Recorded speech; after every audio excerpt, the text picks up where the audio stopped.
Thomas Jefferson was born into a world of rolling hills and endless forests. It was the Virginia frontier, a place of rugged beauty and raw potential. He came into the world on April 13, 1743, at his family's Shadwell plantation. His father, Peter Jefferson, was a self-made man, a surveyor and mapmaker who taught his son the value of hard work and the importance of the land. His mother, Jane Randolph, came from one of Virginia's most prominent families, connecting the young Jefferson to a world of colonial aristocracy. From his earliest days, he was a child of two worlds, the untamed wilderness and the refined society of the Virginia elite, a duality that would shape his entire existence.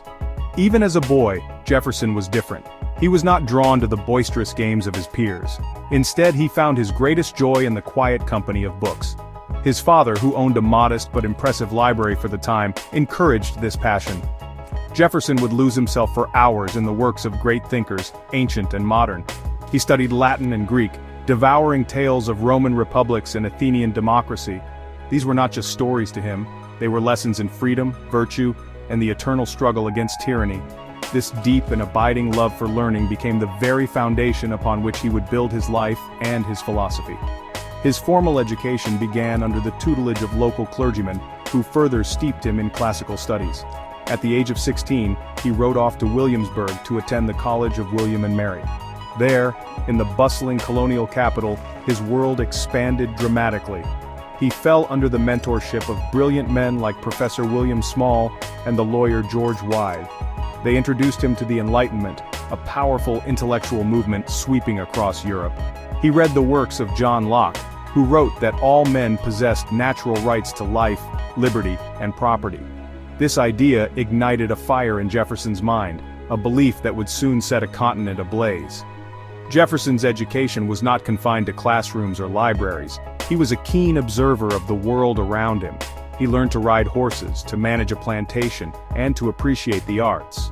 He played the violin, finding solace and expression in its elegant melodies. But everywhere he looked, he also saw the deep contradictions of his society. He spoke of liberty, while living in a world built on the institution of slavery, a paradox that he would wrestle with for his entire life. The boy who loved books was becoming a man who understood that ideas, if they were to mean anything at all, had to be fought for in the real world. As Thomas Jefferson stepped into the world of law and politics, the air in the American colonies was thick with tension. He had been elected to the Virginia House of Burgesses in 1769, a young man with a sharp mind and a growing reputation for his eloquent writing. He listened intently as giants like Patrick Henry thundered against the injustices of British rule. The Crown was imposing taxes without the consent of the colonists, sending soldiers to enforce its will, and chipping away at the freedoms they held dear. For Jefferson, this was not merely a political dispute over taxes. It was a profound moral crisis that struck at the very heart of his beliefs about human rights. He began to use his most powerful weapon, his pen. He wrote pamphlets and resolutions laying out the colonists' case with clarity and force.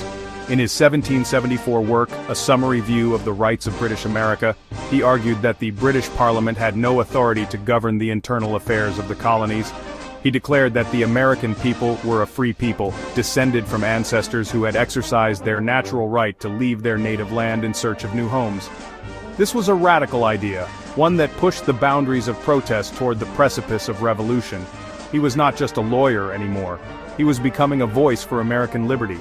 The moment of truth arrived in the hot summer of 1776. The Second Continental Congress had convened in Philadelphia, and the delegates had finally decided that a complete break with Great Britain was necessary. They needed someone to articulate why. They needed a document that would explain their cause not just to the king, but to the entire world. A committee was formed, including John Adams and Benjamin Franklin, but it was the quiet 33-year-old Virginian who was tasked with drafting the Declaration. Adams later recalled, "I said, I will not. You can write 10 times better than I can." And so, Jefferson retreated to his rented rooms and began to write. For 17 days, he labored, writing and rewriting at a small lap desk he had designed himself. He did not strive for originality. Instead, he sought to distill the spirit of the age into a single, powerful statement. He drew upon the Virginia Declaration of Rights, drafted by his friend George Mason, and the philosophical writings of John Locke. He began with a simple yet earth-shattering premise. We hold these truths to be self-evident, that all men are created equal, that they are endowed by their Creator with certain unalienable rights, that among these are life, liberty, and the pursuit of happiness. With these words, he transformed a colonial rebellion into a universal struggle for human freedom. The Declaration of Independence was not just a legal document, it was a promise, a creed for a new nation.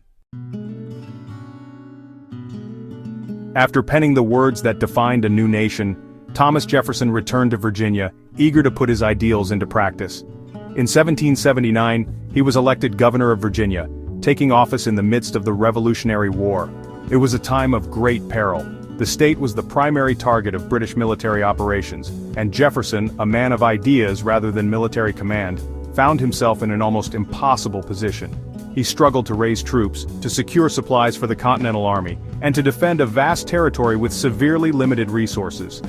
His governorship was not a story of triumphant leadership, but one of constant crisis and frustrating setbacks. The darkest moment came in 1781. The traitor Benedict Arnold, now a British general, led a raid up the James River, burning the capital city of Richmond to the ground. Jefferson and the state legislature were forced to flee. Just a few months later, another British force under Banastre Tarleton swept toward Monticello, Jefferson's beloved hilltop home. He escaped with only minutes to spare, an event that his political enemies would later use to paint him as a coward. When his term ended, he was exhausted and disheartened, facing an official inquiry into his conduct. Though he was ultimately exonerated, the experience left deep scars and a lasting distaste for executive office. Personal tragedy soon compounded his public difficulties. In 1782, his beloved wife, Martha, died after a difficult childbirth. Jefferson was utterly devastated. He had promised her on her deathbed that he would never remarry, a promise he would keep for the rest of his life. For weeks, he shut himself away at Monticello, pacing endlessly and riding aimlessly through the woods, consumed by a grief so profound that his family feared for his sanity. It was a period of immense sorrow that would forever shape his private world, leaving him with a deep sense of loneliness and a fierce devotion to his two surviving daughters. Seeking a change of scenery and a new purpose, Jefferson accepted a diplomatic post in Europe. In 1785, he succeeded Benjamin Franklin as the American minister to France. He arrived in Paris on the eve of another revolution. He walked the streets, observed the deep inequalities of French society, and conversed with the leading intellectuals of the day.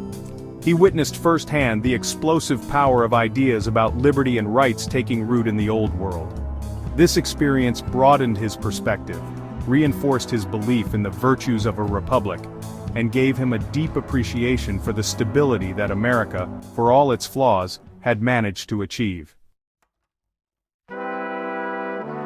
When Thomas Jefferson returned to America in 1789, he found a country that had changed. The weak Confederation he had left behind was gone, replaced by a new government under a newly ratified Constitution. President George Washington, eager to unite the nation's best minds, asked Jefferson to serve as his first Secretary of State. Jefferson accepted, but he soon found himself in a cabinet that was deeply and philosophically divided. At the heart of this division was a fierce rivalry with the brilliant and ambitious Secretary of the Treasury, Alexander Hamilton. It was a clash of titans, a battle for the very soul of the new American Republic. Hamilton envisioned an America built on commerce, manufacturing, and a strong central government led by a wealthy, educated elite. He proposed a national bank to manage the country's finances, the assumption of state debts by the federal government, and close ties with Great Britain. To Hamilton, this was the path to national strength and stability. He believed in order, authority, and a government that could act decisively on the national stage. His vision was one of a powerful, centralized nation that could compete with the great empires of Europe, a bustling economic powerhouse driven by finance and industry. Jefferson saw this vision as a betrayal of the Revolution. He feared that Hamilton's plans would create a new American aristocracy, enrich speculators at the expense of ordinary farmers, and concentrate too much power in the hands of the federal government, dangerously mimicking the British system they had fought to escape. Jefferson championed a different America, an agrarian republic of independent landowning farmers. He believed that virtue and freedom thrived in the soil, not in the crowded, corrupting cities. He placed his faith in the common man and argued for a strict interpretation of the Constitution to limit federal power and protect states' rights. This fundamental disagreement between Jefferson and Hamilton tore Washington's cabinet apart and gave rise to the nation's first political parties. Hamilton's supporters became known as the Federalists, while Jefferson and his allies, including James Madison, formed the Democratic-Republican Party. The political battles were intense and deeply personal. Newspapers funded by each side launched vicious attacks, accusing their opponents of being monarchists or dangerous radicals. This rivalry was more than a simple policy dispute. It was a profound debate over what kind of nation America should be, a debate that continues to echo in American politics to this day. After serving a contentious term as vice president under his political rival John Adams, Thomas Jefferson ran for the presidency in 1800. The election was one of the most bitter and hard-fought in American history. It ended in an electoral tie, not with Adams, but with his own running mate, Aaron Burr. The decision was thrown to the House of Representatives, where it took 36 ballots to break the deadlock. Finally, with the behind-the-scenes influence of his old foe Alexander Hamilton, who considered Jefferson the lesser of two evils, Jefferson was elected the third president of the United States. He called it the Revolution of 1800, a peaceful transfer of power that proved the strength of the young republic. As president, Jefferson sought to undo what he saw as the excesses of the Federalists. He worked to reduce the national debt, cut government spending, and shrink the size of the military. He preached a message of reconciliation, stating in his inaugural address, "We are all Republicans, we are all Federalists." He wanted to lead a simple, frugal government that interfered as little as possible in the lives of its citizens. This was the core of his political philosophy, a wise and frugal government that would restrain men from injuring one another, but leave them otherwise free to regulate their own pursuits of industry and improvement. Yet, it was a bold and unexpected act of executive power that would define his presidency. In 1803, he learned that Spain had secretly ceded the vast Louisiana territory to France, now ruled by the ambitious Napoleon Bonaparte. Jefferson was alarmed. French control of New Orleans and the Mississippi River would threaten American trade and security. He sent diplomats to Paris with instructions to purchase New Orleans. But Napoleon, facing a slave revolt in Haiti and needing funds for his wars in Europe, made a stunning counteroffer. He would sell the entire Louisiana territory, all 828,000 square miles of it, for a mere $15 million. This incredible opportunity presented Jefferson with a major constitutional dilemma. The Constitution did not explicitly grant the president the power to purchase foreign territory. As a strict constructionist, Jefferson worried that such an act would set a dangerous precedent. But the chance to double the size of the nation, to secure the Mississippi River, and to create an empire for liberty for generations of American farmers was too great to pass up. He set aside his constitutional scruples and urged Congress to approve the deal. The Louisiana Purchase was Jefferson's greatest triumph as president, a move that reshaped the continent and fueled the nation's westward expansion for the next century. He immediately commissioned Meriwether Lewis and William Clark to explore the new territory, a journey into the unknown that captured the imagination of the nation.